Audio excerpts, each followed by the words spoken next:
कुछ अलग तरीके से याद करें, सिलेक्शन हो, तो यहाँ से आप सीधा पान उठाए के इन्हीं के नाम में हमेशा के लिए इनबिल्ट कर दीजिए और बार बार आप बोलेंगे शिगेरू पान इस्बा। तो कहीं ना कहीं आपका यहीं जब दोनों ऑप्शन मिलेगा और आपके दिमाग में ये हिट करेगा कि शिगेरू पान इस्बा है, तो पान से आपका आंसर बाध्य हो चुका है, जापान के सिवा कुछ हो नहीं सकता। करंट अफेयर पढ़ाने को तो बहुतों पढ़ा रहे होंगे, लेकिन इकलौता यही ऐसा प्लेटफॉर्म है जहां पर सभी का प्रश्न का आंसर सीधा याद कराया जाता है और सिलेक्शन तभी होगा जब आपका पढ़ा हुआ आंसर याद होगा। नमस्कार, स्वागत है सिलेक्शन महाकुंभ में। आज हम सभी लोग 30 सितंबर का करंट अफेयर बड़े ही शानदार तरीके से सीधा याद करेंगे। चलते हैं क्लास में। हाल ही में डेवेन ब्रावो ने क्रिकेट के सभी फॉर्मेट से संन्यास ले लिया है। वो किस देश के खिलाड़ी हैं? तो सही आंसर क्या है? West Indies. वैसे जो बहुत भाई बंधु हैं वो देखने वाले हैं, उन्हें तो पता ही होगा वेस्ट इंडीज के हैं, तो वो सीधा ऐसे याद रखेंगे, उनके लिए कोई ट्रिक की जरूरत नहीं। जो हमारे जैसे हैं, ना मैच देखे थे ना बहुत, वो आता है कि ये कहाँ किस खिलाड़ी हैं, किस देश के हैं, तो ये प्रश्न बन भी सकता है क्योंकि ये इंपॉर्टेंट प्लेयर है, ऑलराउंडर है। तो आप यहाँ से क्या करोगे? बेस्ट भी उठा लीजिए और इंडीज भी। अब इनके नाम में क्या बोलोगे? ड्यूबेन बेस्ट, ब्रावो इंडीज। क्या बोलोगे? ड्यूबेन बेस्ट और ब्रावो इंडीज। तो कहीं ना कहीं आपका देखेंगे जब एग्जाम में ये मिलेगा, ऑप्शन में ये मिलेगा, तो इतना जब तोड़ने मरोड़ने और उसका काम करेंगे तो कहीं ना कहीं आंसर बिना भूले बिना कंफ्यूजन का वेस्ट इंडीज निकल जाएगा। अब बार बार इनका नाम आपको बोलना क्या है? ड्यूबेन बेस्ट, ब्रावो इंडीज। तो कहीं ना कहीं क्या हो गया? आंसर वेस्ट इंडीज के हैं। और T20 इतिहास में क्या है? सबसे ज्यादा विकेट लेने का रिकॉर्ड इन्हीं के नाम में है। अब इन्होंने संन्यास लिया है सभी क्रिकेट फॉर्मेट से। तो भारत के जितने भी खिलाड़ी हैं सभी फॉर्मेट से संन्यास लिए हैं। उनका नाम क्या है? शिखर धवन जी हैं, दिनेश कार्तिक जी हैं और केदार जाधव जी हैं। और दो एक नाम जो आपके दिमाग में चल रहा होगा वो सभी फॉर्मेट से नहीं लिए हैं, तो ये ध्यान रखिएगा। और Mother Mary comes to me, बहुत ही इंपॉर्टेंट। क्या है ये? स्मरण पहल है, पहला, जिसे सितंबर 2025 में लॉन्च किया जाएगा। तो इसका सही आंसर क्या है? अरुंधति राय, जो बहुत ही फेमस इनका एक क्या है? The God of Small Arundhati Things. इसको हम लोग कैसे बार बार याद कर रखे हैं, ये आपके एग्जाम में बार बार पूछा जाता है। और इसको किसने लिखा? अरुंधति राय जी ने। तो इसका हमने इसी में नाम फिट करके अब बार बार क्या बोलते हैं? The God of Small Arundhati Things. आप यहीं पर देखेंगे अरुंधति जी का नाम खुद ब खुद बता रहा है। ये इतना इंपॉर्टेंट क्यों है और ये फेमस क्यों हुए हैं? 1997 में इसके लिए बुकर पुरस्कार मिला था इसीलिए। और 2024 में क्या मिला है? अभी पेन पिंटर 24 पुरस्कार। तो आप क्या बोलोगे? पेन पिंटर रुद्धति 24 पुरस्कार। अर्थात यहाँ पर कहीं ना कहीं आपका भी अरुंधति यहाँ से भी निकल रहा। अब इसको कैसे याद करोगे? क्या बोलोगे? Mother Mary comes to Arundhati मी। क्या बोल रहे हैं? मदर जो मैरी है कम्स टू मी, मेरे पास आई। क्या, कैसे? इनकी बहुत ही खास इसमें बताया गया है, स्मरण है, यादें हैं। तो आप सभी लोग इसमें क्या बोलोगे? हमेशा के लिए बार बार mother Mary comes to Arundhati मी। तो यहाँ आप देखेंगे अरुंधति जी से आपका आंसर बाध्य हो जाएगा कि अरुंधति राय जी हैं। अब आप लोग के या मैक्सिमम कुछ लोग में ये डाउट आता है कि हर एक प्रश्न के लिए ये ट्रिक बनाकर देते हैं तो याद कैसे होगा? मेरे भाई बंधु बहनें, ये कोई ट्रिक नहीं है, आप इसको दिमाग से निकाल लीजिए। एक बस मेथड है, तरीका है, पैटर्न है कोई चीज याद करने का, ऐसा समझ के चलिए। आप इसमें अलग अलग करके याद करते हो, बाद में पूरी पॉसिबिलिटी है आप भूलोगे, कंफ्यूजन होगा, तो समस्या आएगी। ये जो दोनों हम मिक्स कर रहे हैं, यहाँ पर आपकी मैक्सिमम क्या 100% की पॉसिबिलिटी बन जाती है, आप ना भूलोगे ना कंफ्यूज होगे। तो ये आप माइंड से निकाल दीजिए कि ये ट्रिक है। बाकी आप सब लोग जो रेगुलर क्लास ले रहे हो वो समझ ही रहे होंगे। अब ये जापान के नए प्रधानमंत्री के रूप में किसे चुना गया है? अब देख रहे हैं अभी श्रीलंका के प्रधानमंत्री, राष्ट्रपति जापान ऐसे आते ही रहते हैं, तो आपका कंफ्यूजन होना स्वाभाविक है। हम भी कंफ्यूज होते थे, लेकिन अब ये तरीका आ चुका है, अब कंफ्यूजन नहीं होगी। जापान के हैं तो सीधा पान उठाइए और इन्हीं के नाम में इन्बिल्ट करके आप क्या बोलोगे? शिगेरू पान इस्बा। क्या बोलोगे? शिगेरू पान इस्बा। अब इनका नाम ही यही हो चुका है और बार बार यही बोलना है, यही नोट्स में लिखना है। तो कहीं ना कहीं हम लोग पान किसके लिए जोड़ते हैं? जापान के लिए ही तो जोड़ते हैं, और जापान के लिए हो जाएंगे। और जब और मान लीजिए प्रधानमंत्री बन गए, नया राष्ट्रपति आते हैं, तो यहाँ पर जैसे हम लोग श्रीलंका में किए थे ऐसे वहां भी कर लेंगे। बाकी अभी तक यहाँ इतना ही क्या है? लिबरल डेमोक्रेटिक पार्टी के हैं। इससे पहले कौन थे? इसी पार्टी के फूमियो किसीदो जी थे, लेकिन अब ये कौन आ चुके हैं? नए, ये आ चुके हैं, बार बार यही बोलना है, शिगेरू पान इशिबा। और जैसे देखिए हरिणी लंका अमर प्रधान सूर्य, जो अर्थात हरिणी अमर सूर्य जी हैं श्रीलंका के बने हैं, क्या बने हैं, प्रधानमंत्री बने हैं। और अनुरा लंका कुमारा दिशा राष्ट्र नायके, तो ये कहाँ के बने हैं, श्रीलंका के बने हैं। और राष्ट्र से राष्ट्रपति हो जाएगा, प्रधान से प्रधानमंत्री हो जाएगा।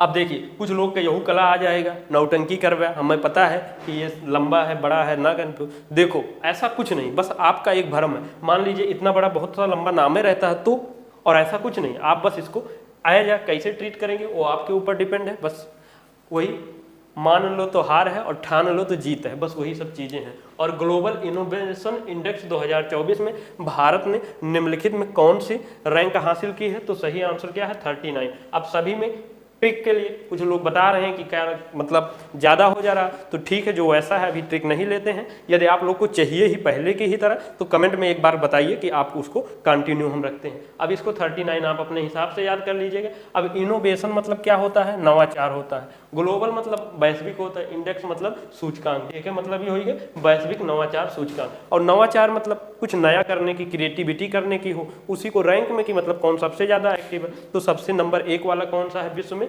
स्विट्जरलैंड है। और भारत का 39 नंबर पर है और ये साउथ एशिया में टॉप पर है, ठीक। और ये सब समझ ही चुके होंगे। और पिछली बार 40 में था रैंक, इस बार इंप्रूव करके 39 पर आ चुका है। और हाल ही में देश में पहली बार पेपरलेस क्या पंचायत उपचुनाव कहाँ हुए हैं, तो सही आंसर क्या है, मध्य प्रदेश में ही हुए हैं। अब आप इसको बोलना कैसे है, यहाँ पैटर्न क्या है वही, अब इसको क्या है, रटना दे दो, समझना दे दो, याद करना दे दो, सब चोर चोर मौसेरे भाईन है। अब बस वो पैटर्न आपका क्या, इसको नाम क्या देते हो, समझते क्या हो, अब वो आपके ऊपर डिपेंड। अब इसको क्या बोलना है, देश का पहला पेपरलेस पंचायत मध्य। और जैसे पंचायत एक सुने हुई है, गांव में पंचायत भवन बनाया जाता है, तो कोशिश करता है वो किया जाता है कि वो मध्य में बने, मतलब गांव के जो ग्राम सभा उसके मध्य में बीच में रहेगा, तो इधर से उधर से इधर से कौनों साइड से ही है तो सबके लिए सुविधाजनक हो जाएगी। तो ऐसे भी रिलेट कर सकते हैं, तो पंचायत मध्य हो गए। और रतना उपचुनाव या रतन उपचुनाव, तो मतलब कोई रतन भाई साहब उससे पहले रहे होंगे, तो कुछ उपचुनाव है मतलब कोई डेथ या मान लीजिए छोड़ दिए होंगे वहाँ के, तभी तो उपचुनाव हो रहा है। तो इसलिए आप मान लीजिए पंचायत के मध्य में रतन भाई वाला उपचुनाव फिर से भय है। और या तो आप सीधा बोलिए देश का पहला पेपरलेस, सबसे बढ़िया यही है, पंचायत मध्य रत्ना उपचुनाव। जो आप इतना करते क्या करते, देश का पहला पेपरलेस पंचायत उपचुनाव। हम ये कह रहे हैं आप बार बार इसको बोलिए, देश का पहला पेपरलेस क्या पंचायत मध्य रत्ना उपचुनाव। तो मध्य से मध्य प्रदेश हो जाएगा और रत्ना या रतन से क्या हो जाएगा, ग्राम पंचायत रतनपुरा में। और यहाँ पर वोटिंग क्या हुआ है 84%, और ये पेपरलेस हुआ है, ये आप इसको ध्यान रखेंगे। और हाल ही में 7वें राष्ट्रीय पोषण माह में शीर्ष प्रदर्शन करने वाला कौन सा राज्य है, तो सही आंसर क्या है, महाराष्ट्र है, ठीक। अब देखिए एक तो ये भी प्रश्न पूछा जाता है कि पोषण माह, राष्ट्रीय पोषण माह किस महीने में मनाया जाता है, तो सितंबर माह में मनाया जाता है। तो अब ये हमेशा के लिए बार बार के लिए क्या बोलेंगे आपसे, वो अलग से नहीं करना है कि सितंबर अक्टूबर नवंबर दिसंबर कब मनाया जाता है, सीधा आप बोलोगे कि राष्ट्रीय पोषण सितंबर माह। क्या बोलना है, राष्ट्रीय पोषण सितंबर माह। और या तो अगर और इतना कह लें कि राशन पोषण राष्ट्रीय पोषण सितंबर माह, यस ठीक, तो तंबर और उससे निकल जाएगा आपका सितंबर आ जाएगा, ये याद रखेंगे। और सर्वश्रेष्ठ किसका प्रदर्शन रहा है, महाराष्ट्र का है, तो आप चाहें तो इसी में जोड़ सकते हैं राष्ट्रीय पोषण सर्वश्रेष्ठ माह सितंबर माह। तो आप इसका ये सर्वश्रेष्ठ माह से महाराष्ट्र हो जाएगा। ये किसने क्या करते हैं पोषण के लिए, महिला एवं बाल विकास मंत्रालय, जो कौन मंत्री हैं, अन्नपूर्णा देवी जी। आप कैसे याद रखेंगे, अन्नपूर्णा महिला देवी, क्या बोलते हैं, अन्नपूर्णा महिला देवी। और महिला से हम लोग का महिला एवं बाल विकास मंत्रालय अर्थात मंत्री हो जाएंगे। और इसी के साथ में पोषण के साथ में एक अभियान शुरू किया गया है, ये हमने तरीका बदल दिया है। कब, एक अभियान है 6x6x6 अभियान, ये किसके लिए है, अलग से लिखा गया है, एनीमिया के लिए है। अर्थात जो एनीमिया के मतलब क्या होता है, रक्त की कमी को मतलब कमी होता है एनीमिया मतलब, तो ये अभियान किस लिए किया गया है, जो वो कमी है उसको दूर किया जाए, ठीक। तो इसको हमने अलग से ना करके इसका नाम ही दे दिया है 6x6x6 एनीमिया अभियान। अभी आपको अलग से कंफ्यूजन में नहीं जाना, उद्देश्य हमारा सिर्फ यही है। आप लोग जो रेगुलर है वो समझ चुके तो हैं, और जो रेगुलर ना हुई है तो अम्मा यार तुम समझ ले क्या दिक्कत है, ठीक। और 6 वर्ष के बच्चों के लिए ऐसा प्रारंभ किया गया है। और हाल ही में विश्व पर्यटन दिवस 2024 कब मनाया गया है? तो सही आंसर क्या है? 27 सितंबर। थीम क्या है? पर्यटन एवं शांति। और राष्ट्रीय पर्यटन दिवस वो विश्व वाला है, इतने को मनाया जाता है। राष्ट्रीय वाला कब मनाया जाता है? कंफ्यूजन में ना जाए, ये 25 जनवरी को मनाया जाता है। ये आप लोग ध्यान रखेंगे, शायद ये कल भी हम लोग पढ़ चुके हैं। और हाल ही में पीएम मोदी ने वैज्ञानिक अनुसंधान को बढ़ावा देने के लिए परम रुद्र क्या है? एक सुपर कंप्यूटर है, कहाँ लॉन्च किया गया है? तो सही आंसर क्या है? पुणे, दिल्ली, कोलकाता। तो उपयुक्त सभी, मतलब ये जो सुपर कंप्यूटर है उसका नाम क्या है? परम रुद्र है।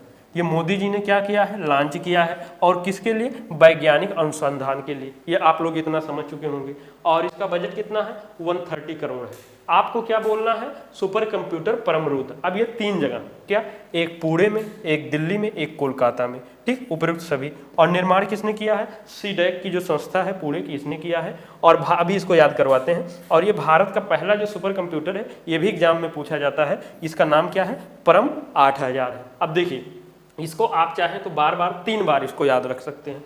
सुपर कंप्यूटर परम पुणे रुद्र, परम पुणे रुद्र या परमुने रुद्र, तो कहीं ना कहीं आपके पुणे निकल जाएगा। और सुपर कंप्यूटर प्रमल्ली, लल्ली जैसे जोड़ते हो ना, तो रुद्र दिल्ली हो जाएगा। और तीसरे में सुपर कंप्यूटर परमकाता रुद्र, काता से कोलकाता हो जाएगा। नहीं तो आप ये तीनों इसी में जोड़ करके पुणे ली कोल रुद्र या काता रुद्र, अपने हिसाब से जो आपके बेटर पड़े वो कर लीजिए। और अलग अलग करेंगे तो थोड़ा इजी लगेगा, याद हो जाएगा आसानी से। और हाल ही में इथेनॉल उत्पादन में भारत ने वैश्विक स्तर पर कौन सा स्थान हासिल किया है? तो सही आंसर क्या है? तीसरा। अब ये जो इथेनॉल है उत्पादन में, भारत जो है उत्पादन एवं उपभोक्ता में किस पर है? दोनों में भारत का रैंक तीसरे स्थान पर है। और इथेनॉल को क्या बोला जाता है? ये जैव ईंधन बोला जाता है। इसको और क्या बोला जाता है? एथिल एल्कोहल बोला जाता है। अब ये क्या है, कैसा है? जो इथेनॉल है इसको क्या नाम है? जो आपका पेट्रोल है, इसमें क्या लक्ष्य रखा गया है कि 20% एथेनॉल मिक्स किया जाएगा पेट्रोल में। और ये लक्ष्य कब तक का है? 2025 तक का रखा गया है, ठीक। और याद कैसे करेंगे? एथेनॉल उत्पादन में भारत का उपभोग में, मतलब अपने हिसाब से जो जैसा होता है। अब कुछ लोग कह रहे हैं भैया हरदम ज़्यादा हो जाता है, लंबा हो जाता है, तो इसको अपने हिसाब से कर लीजिए। नहीं होता है तो कमेंट में बताइए, हम उसको पुराने की तरह ही किसी तरह याद करवाने की कोशिश करेंगे। और आशा करते हैं ये सब समझ चुके हैं। और जो खाद्य एवं सार्वजनिक वितरण मंत्री हैं कौन है? प्रहलाद जोशी जी हैं। और प्रधानमंत्री नरेंद्र मोदी ने कंप्यूटिंग सिस्टम क्या है? एक अर्का है, दूसरा अरुणिका है, ठीक, का उद्घाटन किया है। तो दोनों कंप्यूटिंग सिस्टम का संबंध किससे? अभी वो जो क्या था? सुपर कंप्यूटर था, उसी सबसे रिलेटेड क्या है? ये एक कंप्यूटिंग सिस्टम है। 2, इसका एक नाम है अर्का, दूसरा है अरुणिका। इसका काम क्या है? तो मौसम के पूर्वानुमान। आजकल देख ही रहे हैं कितना बिना कोनो होके झमाझम बारिश हो, सारा सब हुआ है, नुकसान भी हुआ। तो इसका जब पता चल जाएगा, सारी व्यवस्थाएं रहेगी कि अब ये आने वाला है, तो इस हिसाब से हम लोग उसकी तैयारी कर लेंगे। उद्देश्य यही। अब देखो याद कैसे करना है। इसको जो 2 लॉन्च किया गया है, एक पुणे में किया गया है, एक अरुणिका को नोएडा में किया गया है। क्या? अर्का पुणे में, अरुणिका नोएडा में। अब हम लोग क्या कैसे याद करोगे? देखिए, अब 3 चीजें 4 अलग है, अर्का पूर्णानुमान ये वो फलाना धमका, तो हमारा उद्देश्य इक्के में जोड़कर बांधे रहेंगे, तो ये ज़्यादा सुविधाजनक होगा। नहीं अर्का और उनके में आप एक बार अलग अलग याद करके देख लो, पुणे और नोएडा, तो पुणे वाला नोएडा, नोएडा वाला पुणे, ऐसे भी लग सकता है। और एक तरीका और अभी माइंड में हो गया, अब जैसे पुणे और नोएडा में कन्फ्यूजन हुई है, तो आप देखिए अर्का में 2 अक्षर है तो पुणे में 2 अक्षर, और ज़्यादा वाला ज़्यादा के साथ मतलब अरुणिका वाला नोएडा हो, ये भी। और सबसे बढ़िया तरीका यही है, इसका नाम ही आप बोलोगे अर्का पुणे मौसम पूर्वानुमान कंप्यूटिंग सिस्टम। इसको और ऐसे नोट्स में लिख लोगे और 2-3 बार रफ में लिख लेंगे तो पक्का है आपका याद हो जाएगा। क्या बोलोगे? अर्का पुणे मौसम पूर्वानुमान कंप्यूटिंग सिस्टम। और इसको क्या बोलोगे? अरुणिकोइडा मौसम पूर्वानुमान कंप्यूटिंग सिस्टम। अर्थात जो अरुणिका है वो नोएडा में, और इसका काम क्या है? मौसम के पूर्वानुमान करेगा। अब जितने भी थे हमने सब याद करवाने की मैक्सिमम फोकस किया है। और आपको मैंने फिर आज बार बार यही बताना ही है कि ये जिस दिन आप समझ गए कि सिलेक्शन तभी हो सकता है जब पढ़ा हुआ आंसर याद होगा। और आपको पता ही चल चुका होगा कि हर एक क्लास में फोकस ये किया जाता है कि हम लोग आंसर को याद कैसे रखें। और चलते हैं हाल ही में वर्ष 2025 में समुद्री पहल मैत्री, तो हम लोग इसको क्या बोलते हैं? मैत्री क्वाड समुद्री पहल प्रारंभ करने की घोषणा किसने की है? तो सही आंसर क्या है? क्वाड। उपराष्ट्रपति जगदीप धनखड़ ने उत्तर प्रदेश के किस शहर में उत्तर प्रदेश अंतर्राष्ट्रीय व्यापार ओएडा मेला 24 का उद्घाटन किया है, अर्थात नोएडा से आपका आंसर निकल जाएगा ग्रेटर नोएडा। हाल ही में डीआरडीओ ने हल्के वजन वाले बुलेट प्रूफ जैकेट अभेद लल्ली विकसित करने की घोषणा किसने की है, और लल्ली से आपका आंसर निकलेगा आईआईटी दिल्ली। और हाल ही में सीएम त्रिसाथ योजना किसने प्रारंभ किया है, अर्थात तिर से आपका आंसर निकलेगा त्रिपुरा। भारतीय नौसेना नाविका सागर परिक्रमा अभियान का दूसरा संस्करण कहां प्रारंभ किया जाएगा, तो सही आंसर क्या है, गोवा। और हाल ही में वायुसेना उपधार और प्रमुख के रूप में किसे नियुक्त किया गया है, तो सही आंसर क्या है, एसपी धारकर। और जो वायुसेना प्रमुख हैं वो कौन है, अमर जी हैं।